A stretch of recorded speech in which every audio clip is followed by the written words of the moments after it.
राधे राधे भक्तों, स्वागत है आप सभी का हमारे चैनल श्री किशोरी दासी में। आज इस वीडियो में मैं आपको कार्तिक मास में सुनी जाने वाली सभी कथाएं सुनाने जा रही हूं।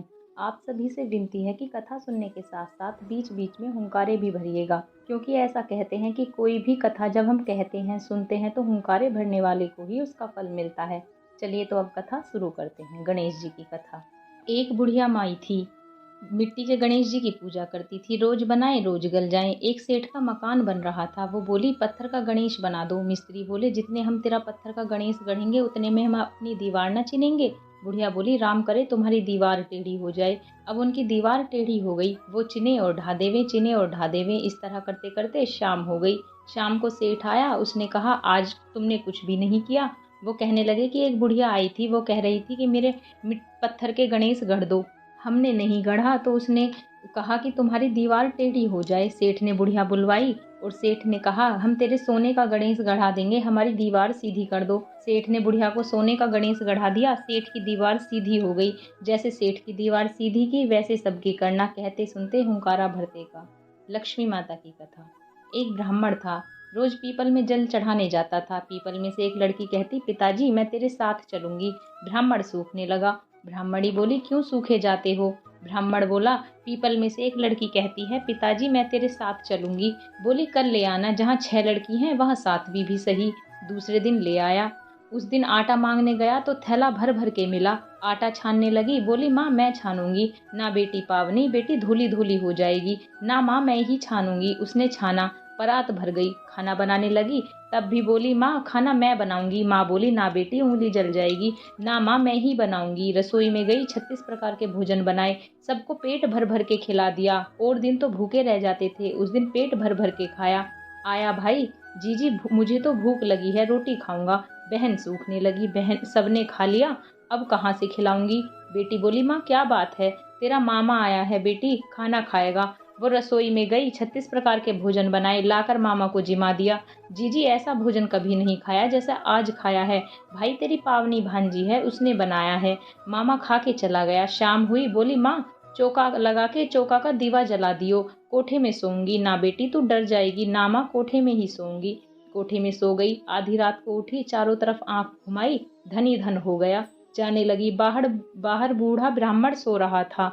बेटी तू कहाँ चली? बोली, मैं तो लक्ष्मी माता हूँ, इसके 6 बेटी हैं, दरिद्रता दूर करने आई थी। तुझे करवानी हो तो तू भी करवा ले। उसके घर में चारों तरफ आंख फिराई, धन ही धन हो गया। सवेरे उठ के ढूंढ मची, पावनी बेटी कहाँ गई? ब्राह्मण बोला, वो तो लक्ष्मी माता थी, तेरे साथ साथ मेरी भी दरिद्रता दूर कर गई।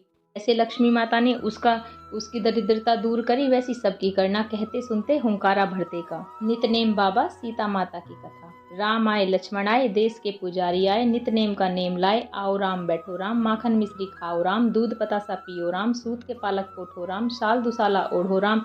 राम सवारे सबके काम, खाली घर भंडार भरेंगे, सबका बेड़ा पार करेंगे। जय राम श्री राम, जय जय राम। सीता माता कहानी कहा करती थी, श्री राम सुना करते थे। एक दिन भगवान राम को किसी काम से बाहर जाना पड़ गया तो सीता मैया कहने लगी कि भगवान, मेरा तो 12 बरस का नितनेम है, मैं अपनी कहानी किसे सुनाऊंगी?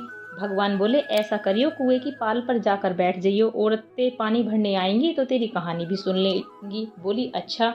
सीता माता कुएं पर जाकर बैठ गई। एक बहू आई, रेशम जड़ी की साड़ी पहन रखी थी और सोने का घड़ा ले रखा था। सीता मैया बोली, बहन मेरा 12 बरस का नितनेम सुन ले। बहू बोली, मैं तेरा 12 बरस का नितनेम सुनूंगी तो मुझे देर हो जाएगी, घर में मेरी सास लड़ेगी। कहानी नहीं सुनी, घर आई तो रेशम जरी की साड़ी पट गई, सोने का घड़ा मिट्टी का हो गया। सासू बोली, बहू किसका दोष सिर ले आई? बहू बोली, सासू जी दोष क्या, कुएं पे एक औरत बैठी थी, कह रही थी मेरी कहानी सुन ले, मैंने नहीं सुनी तो ऐसा हो गया। अगले दिन सास वही साड़ी पहन कर गई और वही घड़ा ले गई। सीता माता बैठी पाई, मेरी कहानी सुन ले बहन। सास बोली, कहानी एक बार छोड़ 4 बार सुनू। राम आए लक्ष्मण आए, देश के पुजारी आए, नितनेम का नेम लाए। आओ राम बैठो राम, तपी रसोई जीमो राम, माखन मिश्री खाओ राम, दूध पतासा पियो राम, सूत के पालक पोठो राम, साल दुसाला ओढ़ो राम। जब बोलू जब राम ही राम, राम सवारे सबके काम, खाली घर भंडार भरेंगे, सबका बेड़ा पार करेंगे। श्री राम जय राम, जय जय राम। वह बोली बहन कहानी तो बहुत अच्छी लगी। घर गई, रेशम जरी की साड़ी हो गई, सोने का घड़ा हो गया। बहू कहने लगी सासू जी तुम कैसे कर लाई? बहू तू तो दोष लगा के लाई थी, मैं दोष उतार के आई हूँ। ऐसे वो कौन थी? वो सीता माता थी, पुराने से नया कर देती हैं, खाली घर भंडार भर देती हैं, लक्ष्मी जी का वास कर देती हैं और जो भी कोई इच्छा हो उसे भी पूरी कर देती हैं। अच्छा सासू जी ऐसी कहानी मुझे भी सुना दो। ले भाई तू भी सुन ले। फिर से उसने अपनी बहू को कहानी सुनाई। कहानी सुन के बहू कहने लगी सासू जी कहानी तो बहुत अच्छी है। सासू जी बोली बहू रोज कह लिया करेंगे। अब सासू बहू नहाती, पूजा पाठ करती, नित्यनेम की सीता माता की कहानी कहती। एक दिन उनकी पड़ोसन आई, बहन जरा आँच दे दो। वह कहने लगी अभी हमने आँच नहीं जलाई। वह बोली तुम 4 बजे से उठकर क्या कर रही हो? हम नहाए धोए, पूजा पाठ करी, सीता माता की नित्यनेम की कहानी कही। वह बोली इससे क्या होता है?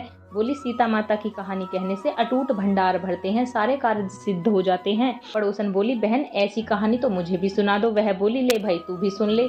उसने उसे भी कहानी सुना दी। कहने लगी बहन कहानी तो मुझे बहुत अच्छी लगी। अब वह पड़ोसन भी नित्यनेम सीता माता की कहानी कहने लगी। सीता माता ने उनके भी भंडार भर दिए। मेरी सीता माता जैसे उन सबके भंडार भरे, मेरे भी भरियो। लक्ष्मी माता का वास करियो, अन्नपूर्णा का वास करियो। बोलो सीता माता की जय। जय श्री राम। 8 वारों की कथा। एक माँ बेटा थे। माँ गंगा जी नहाने गई तो बहू से कह गई कि मेरे बेटे को सुबह रोटी दे दियो। उसने कहा अच्छा दे दूंगी। सुबह बेटा बोला माँ रोटी दो। बहू बोली ना माँ है ना रोटी, कमा के लाओगे तभी रोटी दूंगी। वह बोला भगवान मैं तो कमाना नहीं जानता। लेकिन बहू नहीं मानी। उसने कहा अच्छा तो 4 रोटी आम का अचार दे दो। बहू ने बनाकर दे दी। वह जाकर कुएं की पाल पर बैठ गया और कहने लगा राम कमाना तो मैं जानता नहीं, भगवान ब्राह्मण का भेष बनाकर आए। बोले तुम इतने उदास क्यों बैठे हो? वह बोला मेरी पत्नी ने कहा है कि कमा के लाओगे तो रोटी मिलेगी, पर मैं कमाना नहीं जानता। ब्राह्मण बोले भैया कमाना तो मैं भी नहीं जानता, हाँ पर मैं 8 वारों का नाम जानता हूँ जिससे तेरे अटूट भंडार हो जाएंगे। चावल के दाने और पानी की घंटी ले लो, ढके बर्तनों को उघाड़ो, उल्टों को सीधा करो। ब्राह्मण ने कही, उसने सुनी। इतवार, सोमवार, मंगलवार, बुधवार, बृहस्पतिवार, शुक्रवार, शनिवार 8 वारों का आसरा, भरियो पीहर सासरा। अटूट भंडार होते चले गए। घर पहुंचा, बीवी बोली क्या लाए? उसने कहा 8 वारों का नाम लाया हूँ। बीवी ने सोचा चलो कुछ तो लेके आया। चावल के दाने और पानी की घंटी ला, ऊंधों को सीधा करो, ढकों को उघाड़ो। उसने कही, उसने सुनी। इतवार, सोमवार, मंगलवार, बुधवार, शुक्रवार, शनिवार 8 वारों का आसरा, भरियो पीहर सासरा। अटूट भंडार होते चले गए। बहू से बोला मैं बेटी के जा रहा हूँ। फटे से कपड़े पहनकर बेटी के गया। बच्चे बोले नाना आए नाना आए। और बेटी बोली कि कैसे भेष में आए हैं? बच्चे बोले मैले भेष में आए हैं। आए क्या हैं? 2 दिन की रोटी तोड़ने आए हैं। सच है गरीबी सब कुछ कहलवा देती है। बेटी से कहा बेटी 8 वारों की मेरी कहानी सुन ले। उसने कहा पिताजी मेरा मुंह झूठा है। उसके पिता भूखे ही सो गए। अगले दिन बेटी को तरस आया, पिताजी पिताजी अपनी कहानी सुनाओ। पिताजी ने कहा चावल के दाने लाओ, पानी की घंटी लाओ, ढकों को उघाड़ो, ऊंधों को सीधा करो। पिता ने कही, बेटी ने सुनी। इतवार, सोमवार, मंगलवार, बुधवार, बृहस्पतिवार, शुक्रवार, शनिवार 8 वारों का आसरा, भरियो पीहर सासरा। अटूट भंडार होते चले गए। बेटी भर भर के बोइये बांटने लगी। पड़ोसन ने कहा तुम तो कह रही थी कि मेरा बापू कुछ नहीं लेके आया, फिर ये भर भर के बोइये कैसे बांट रही हो? मेरे बापू तो खाली हाथ ही आए थे। ये तो 8 वारों की कहानी का फल है। पड़ोसन कहने लगी अपने बापू से हमको भी कहानी सुनवा दोगी? उसने पिताजी से कहा। वह बोला आज तो मेरा मुंह झूठा है, कल सुना दूंगा। अगले दिन उसके पिताजी ने पड़ोसन को 8 वारों की कहानी सुनाई। उसके भी खूब अटूट भंडार हो गए। जैसे उस ब्राह्मण के 8 वारों की कहानी से सबके अटूट भंडार भर गए। कहते सुनते हुंकारा भरते के भरे। पथवारी माता की कथा। एक बुढ़िया थी। उसने अपनी बहू से कहा तू दूध दही बेच के आ। वह बेचने गई तो रास्ते में औरतें पीपल पथवारी सींच रही थी। उनको सींचता देखकर बहू ने पूछा कि तुम यह क्या कर रही हो? औरतें बोले कि हम पीपल पथवारी सींच रही हैं, इससे अन्न और धन होता है, 12 बरस का बिछड़ा हुआ पति मिल जाता है। बहू बोली ऐसी बात है तो तुम पानी से सींचती हो, मैं तो दूध से सींचूंगी। गुजरी बहू रोजाना दूध दही बेचने नहीं जाती। वह रोजाना दूध तो पीपल में और दही पथवारी में सींच देती। सास दूध दही का दाम मांगती तो कह देती महीना पूरा हो जाने कर दूंगी। कार्तिक का महीना पूरा हो गया। पूर्णमासी के दिन बहू पीपल पथवारी के पास जाकर बैठ गई। पथवारी ने पूछा कि तू मेरे पास क्यों बैठ गई? बहू बोली कि सास दूध दही का दाम मांगेगी। पीपल पथवारी बोली कि मेरे पास क्या दाम रखा है, ये भरा डींडा पान पतूरा, इसको ले जा। बहू ने वही ले जाकर कोठरी में रख दिया और डर के मारे कपड़ा ओढ़कर सो गई। सासू बोली बहू पैसे ला। बहू बोली कोठरी में रखे हैं। सासू ने कोठरी खोल के देखी तो हीरा मोती जगमगा रहे थे। सासू बोली बहू इतना धन कहाँ से लाई हो? बहू आकर देखे तो सच्ची में ही धन भरा हुआ है। बहू ने सास को सारी बात बता दी। सास ने कहा, अब की कार्तिक में मैं भी पथवारी सींचूंगी। कार्तिक आया, सास दूध दही तो बेच आती, हांडी धोकर पीपल पथवारी में चढ़ा देती। आकर बहू से कहती, मेरे से दाम मांग। वह कहती, सासू जी कोई बहू भी दाम मांगती है? पर सासू कहती कि नहीं तू मांग। बहू बोली, सासू जी पैसे लाओ।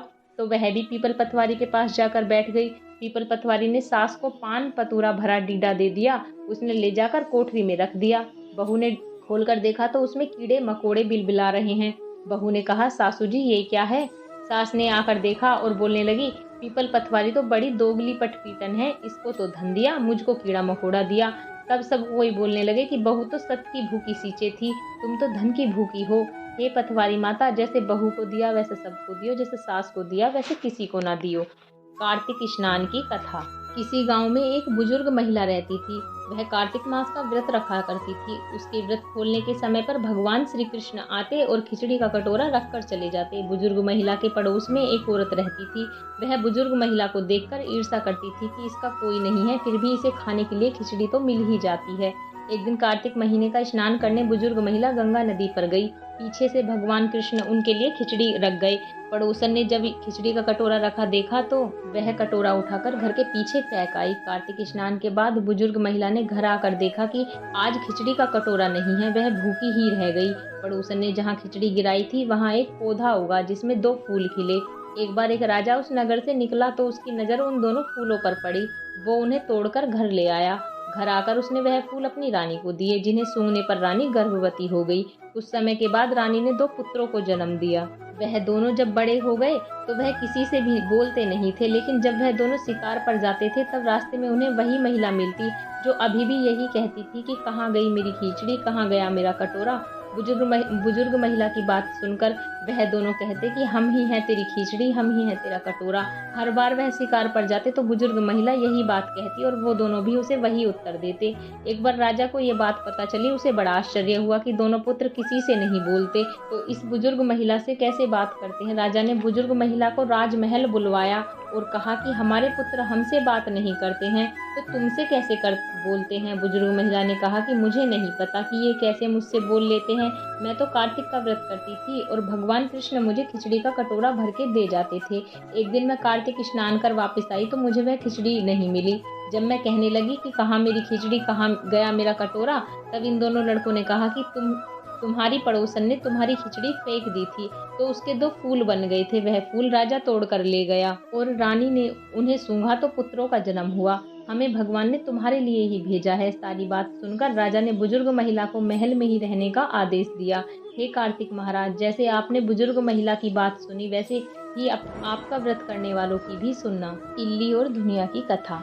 एक इल्ली थी, एक धुनिया था। इल्ली बोली, आ धुनिया, दोनों कार्तिक नहाए। धुनिया बोला, तू तो गिरी दुहारे में पड़ी रहती है तो तेरे में तो ताकत है, तू ही नहा ले। मैं तो मोठ बाजरे में पड़ा रहता हूँ, मैं तो नहीं नहाऊंगा। मैं तो हरा हरा सिट्टा खाऊंगा, ठंडा ठंडा पानी पीऊंगा। फिर इल्ली तो रोजाना राजा की बाई के पल्ले में लगकर नहा आती और धुनिया नहीं जाता। कार्तिक उतरते ही पूर्णिमा को दोनों मर गए। इल्ली कार्तिक नहाई थी इसलिए उसने राजा के घर जन्म लिया, राजकुमारी बनी, और धुनिया राजा के घर मेंढक बना। फिर राजकुमारी का ब्याह रचाया और जब विदा का समय आया तब राजकुमारी का बैल रुक गया तो राजा रानी से पूछा कि बैल क्यों रुका, तेरे को क्या चाहिए मांग ले। तब राजकुमारी बोली कि मेरे को मेंढक सोने की साकल में बांधकर मेरे रथ के पीछे बांध दो। सबने कहा, राजकुमारी मेंढक क्यों मांगा, तेरे को और कुछ धन चाहिए तो ले ले। लेकिन उसने कहा कि मेरे को तो मेंढक ही चाहिए। उसने रथ के पीछे मेंढक बंधवा दिया। जैसे ही राजकुमारी महलों में पहुंची तो मेंढक को सीढ़ियों के नीचे बांध दिया। जब भी राजकुमारी सीढ़ियों से उतरती या चढ़ती तो मेंढक कहता, ए चटको मटको श्याम सुंदरी, थोड़ा पानी पिला, मैं कहती थी कि तू कार्तिक नहा। एक दिन राजकुमारी की देवरानी और जेठानियों ने सुन लिया और सोचा कि राजा कोई रानी लाया है या जादूगरनी। उन्होंने राजा से कहा कि तू रानी लाया है या जादूगरनी जो आदमियों से तो बात नहीं करती और जानवरों से बात करती है। राजा ने कहा कि जब तक आंखों से नहीं देखूंगा तब तक नहीं मानूंगा। एक दिन राजा छुपकर बैठ गया। राजकुमारी महलों से उतरी तो फिर मेंढक ने वही कहा और रानी ने भी वही जवाब दिया। तब राजा तलवार लेकर खड़ा हो गया और कहा कि तू मेंढक से क्या बात करती है, सच्ची बता, नहीं तो तलवार से काट दूंगा। रानी बोली, पिछले जन्म में मैं तो एक इल्ली थी, यह दुनिया था। इसको मैंने कहा था कि आ दोनों कार्तिक नहाएंगे, ये तो नहाया नहीं और मैं नहा ली, इसलिए हम दोनों पिछली बात करते हैं। राजा ने कहा कि कार्तिक में गंगा नहाने का इतना फल होता है तो हम दोनों ही जोड़े से कार्तिक नहाएंगे और खूब दान पुण्य करेंगे, जिससे हमें आगे इससे भी ज्यादा फल मिले। दोनों कार्तिक नहाने लगे। राजा के घर खूब धन संपत्ति हो गई। हे कार्तिक महाराज, जैसे इल्ली को दिया वैसे सबको देना, जैसे दुनिया को दिया ऐसा किसी को ना देना। तुलसा जी की कथा। कार्तिक के महीने में सब कोई तुलसा माता को सींचने जाती। सब कोई तो सींच के आ जाती, पर एक बुढ़िया माई और तुलसा माता से रोजाना कहती, तुलसा माता सत की दाता, मैं बिडला सींचू तेरा, तू कर निस्तारा मेरा।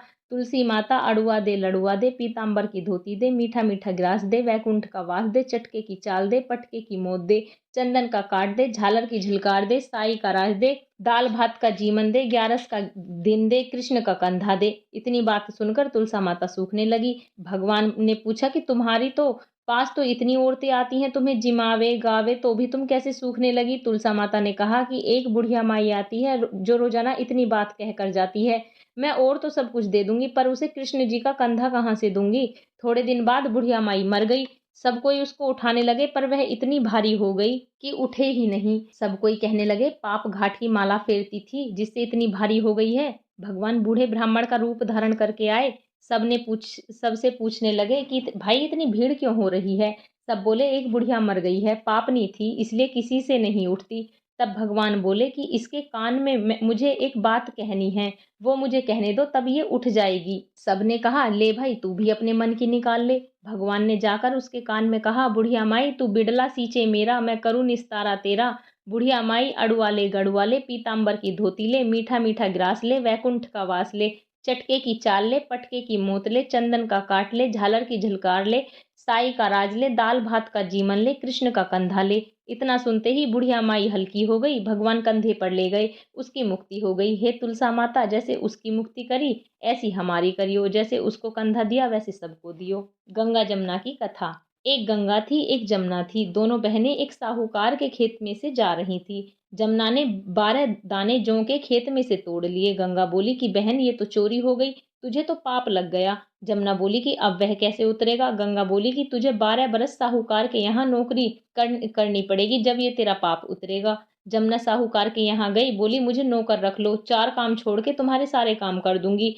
एक तो झूठे बर्तन नहीं धोऊंगी, झाड़ू नहीं लगाऊंगी, सेज नहीं बिछाऊंगी और दिया नहीं चासूंगी। साहूकार ने उसे नौकर रख लिया। 12 बरस बाद कुंभ का मेला आया। साहूकार साहूकारनी मेले में जाने लगे तो जमुना ने उन्हें एक सोने का टका दिया और बोली कि वहां मेरी बहन गंगा है, उसको ये टका दे देना। कह देना बहन जमुना ने भेजा है, तो वह हाथ पसार कर गोरी गोरी बैयाओं में हरी हरी चूड़ियां पहनकर ले लेगी। वे लोग जाकर सोने का टका देने लगे तो गंगा ने हरी हरी चूड़ियां पहनकर गोरी गोरी बैयाओं में हाथ पसार कर सोने का टका ले लिया और बोली, मेरी बहन जमुना से कह देना कि अब तेरे 12 बरस पूरे हो गए हैं, अब आ जाएगी। साहूकार साहूकारनी घर आए। जमुना से बोले कि तेरी बहन तो सहस्त्रधारा होकर बहने लगी। साहूकार साहूकारनी को जब यह बात पता लगी, जमुना माता हमारे सारे काम करती थी, तो मूंदे माथे पड़ गए और सोचने लगे कि अब हमारा पाप कैसे उतरेगा। उधर जमुना गंगा के पास गई तो गंगा ने पूछा कि तू साहूकार और साहूकारनी को धीरज बंधा कर तो आई है ना, या नहीं। जमुना बोली कि मैंने तो उन्हें कुछ भी नहीं कहा। गंगा बोली कि उनको धीरज बंधा कर आ, नहीं तो उनको संतोष कैसे होगा। जमुना दोनों के सपने में आई, बोली कि तुम उदास क्यों हो। वे बोले कि हमने तुम्हारे से ऊंचा नीचा सब काम कराया, अब हमारा पाप कैसे उतरेगा। जमुना बोली कि तुम्हारे कोई पाप नहीं लगा, मैं तो अपना पाप उतारने आई थी। तुम्हारे खेतों में से मैंने 12 दाने जौ के तोड़ लिए थे, इसलिए मुझे दोष लग गया था। तुम्हारे 12 साल काम करने से उतरा है, तुम उठो, तुम्हारे कोई दोष नहीं लगा है। तुम्हारे खूब धन लक्ष्मी हो जाए और तुम्हारी मुक्ति हो जाए। हे जमुना माता, जैसे मुक्ति साहूकार और साहूकारनी को दी, वैसे सबको देना, हमें भी देना, हमारे सारे परिवार को देना। लपसी और तपसी की कथा। एक लपसी था, एक तपसी था। तपसी तो भगवान की तपस्या करता था। लपसी रोजाना 1.25 सेर का हलवा बनाकर भगवान को भोग लगाकर टाली हिलाकर जीम लेता था। एक दिन दोनों में झगड़ा हो गया। लपसी बोला मैं बड़ा, तपसी बोला मैं बड़ा, क्योंकि मैं भगवान की तपस्या करता हूँ। नारद जी बोले कि तुम्हारा फैसला मैं करूंगा। दूसरे दिन तपसी नहाकर आने लगा तो नारद जी ने 1.25 करोड़ की अंगूठी तपसी के आगे गिरा दी। उसने आंख खोलकर देखा तो अंगूठी पड़ी थी। उसने उठाकर पैर के नीचे दबा ली। और तपस्या करने लगा। उधर लपसी ने सवा सेर का हलवा बनाकर भगवान को भोग लगाकर टाली हिलाकर जीम लिया। इतने में नारद जी आए और दोनों को अपने पास बिठाया। दोनों पूछने लगे कि कौन बड़ा है। नारद जी ने तपसी से कहा कि अपना पाँव हटाओ। पाँव हटाते ही अंगूठी निकली। तब नारद जी बोले कि अंगूठी चुराने से तेरी तपस्या भंग हो गई, इसलिए लपसी बड़ा है। तपसी कहने लगा कि मुझे मेरी तपस्या का फल कैसे मिलेगा। नारद जी बोले तेरी तपस्या का फल कार्तिक नहाने वाली देंगी। सब कहानी कहकर तेरी कहानी नहीं कहेंगी तो कार्तिक का फल तुझे प्राप्त हो जाएगा। धोती देकर अंगोछा नहीं देंगी, सिद्धा देकर दक्षिणा नहीं देंगी, ब्राह्मण जिमा कर दक्षिणा नहीं देंगी, या दीवा चास कर हाथ नहीं जोड़ेंगी तो सारा पुण्य तुझे मिल जाएगा। कपड़ा दे के बटन न लगाएंगी, दाहिने हाथ नाड़ा बांधेंगी तो सबका फल तुम्हें प्राप्त हो जाएगा। इतना कहकर नारद जी चले गए। नगर बसेरे की कथा। एक जाट का था, एक भाट का था। दोनों दोस्त थे। जाट का चला बहन के, भाट का चला सासरे। रास्ते में कुएं की पाल पर दोनों बैठ गए। जाट का बोला नगर बसेरा कर लें। भाट का बोला कि मैं तो सासरे जा रहा हूँ, खूब खातिर होगी सो तू कर। जाट का कुएं की पाल पर बैठकर पानी की घंटी और चावल का दाना लेकर नगर बसेरा करने लगा और बोला नगर बसेरा जो करे सो मल धोवे पाँव, ताता माड़ा तापसी देगी म्हारी माँ, माना देगी मावसी, देगा द्वारिका का वासी, मीठा मीठा ग्रास वृंदावन का वास, पाँच उल्टी छठी रास मेरो जीवड़ो श्री कृष्ण के पास, पानी डालू हो जाए घी झट से निकल जाए मेरा जी। ऐसा कहकर वह आगे चल पड़ा। जाटके की बहन ने बुरा चावल जमाकर खूब बातचीत करी। भाट का पहुंचा तो सासरे में आग लगी पाई। बुझाते बुझाते राख उठाते उठाते हाथ भी काला मुंह भी काला, रोटी ना पानी। पड़ोसन आई, जवाई आया है उसकी भी खैर खबर पूछ लो। सास बोली क्या खैर खबर पूछूं। पड़ोसन ने एक रोटी और छाछ दी, उसने खा ली। शाम को दोनों फिर मिले। दोनों बोले क्या बात है। भाट का बोला मेरी ससुराल में आग लगी पाई, बुझाते बुझाते हाथ भी काला मुंह भी काला, रोटी ना पानी। जाट का बोला मेरी तो खूब खातिर हुई, मैंने कही थी ना नगर बसेरा कर ले। बोला आ अब कर ले। भाट का बोला अब भी ना करूं, तेरी मावसी है, पता नहीं रोटी दे या ना। तेरी तो माँ है, दही चूरमे की बेड़ी धरी पावेगी। भाट ने नहीं किया। जाट ने नगर बसेरा करा। नगर बसेरा जो करे सोमल धोवे पाव, ताता माड़ा तापसी देगी मेरी माँ, माना दे मावसी, देगा द्वारिका का वासी, मीठा मीठा ग्रास वृंदावन का वास, पांच उल्टी छठी रास मेरो जीवड़ो श्री कृष्ण के पास, पानी डालू हो जाए घी झट से निकल जाए मेरा जी। कहकर आगे चल पड़ा। घर पहुंचते ही जाटके की मावसी ने बहुत लाड़ चाव्द किया। भाट का घर गया तो उसकी भैंस खो गई।